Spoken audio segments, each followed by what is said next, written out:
Türkmen halk ertekisi Tazy hem Tilki.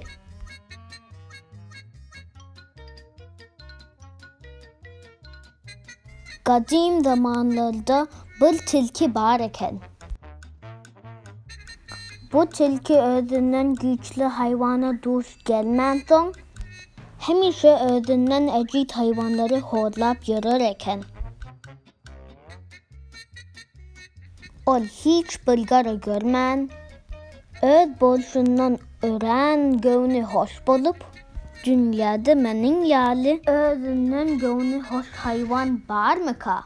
Deyip güpülap övner iken.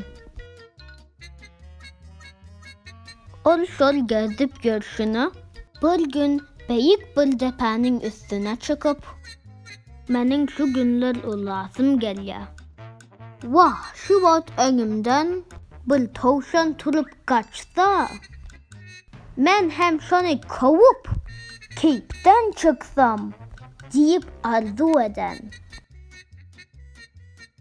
Tilkinin bu sözlerini bir avcı eşten, ol avcının yanına bir tazisi hem var iken, ol tepenin kaptalından tazisi bilen şol ılap ayağının yerini çıkaracak bolyan tilkini tazisine gölkezyer. Tazy hem onu tarıp topulyar. Tilki gördü, ina bir Tazy yetip gelyer. Ol Tazy'ni gören bağrına, assa kaçan namar deyip götürler ökçeni. Hele alımda şunu alım bolup barlar kalır. Kaptallarından bir tavşancık çıkıp, tilki ne böyle kaçı gidersin?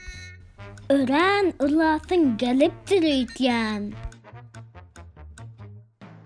Hani dur ahırı. Bir görüşelim deyiptir.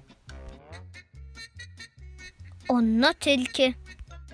Ay tavşan dost. Bu vaat dur diyme ahırı. Son görüşeriz deyip ılığını yazman cevap veriptir. Onunla tavşan.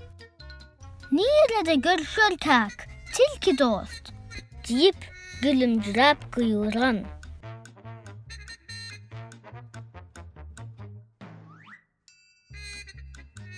Onunla tilki. Hay dost. Tazy'nin rehmi iğneymese menin nerede bolcağımı hol avçıdan doğraymasan mena bilmedim o deyip sözünü sonlap yetişmeke Tazy tilkinin kıyısından yatıp gavur gubur basıptır. Onyanca avcı hem gelip yatıptır. İnacıcıklarım, bu ezeki ertekimiz hem tamamlandı. İnnişi gerek görüşen çak. Hoş sağ olun.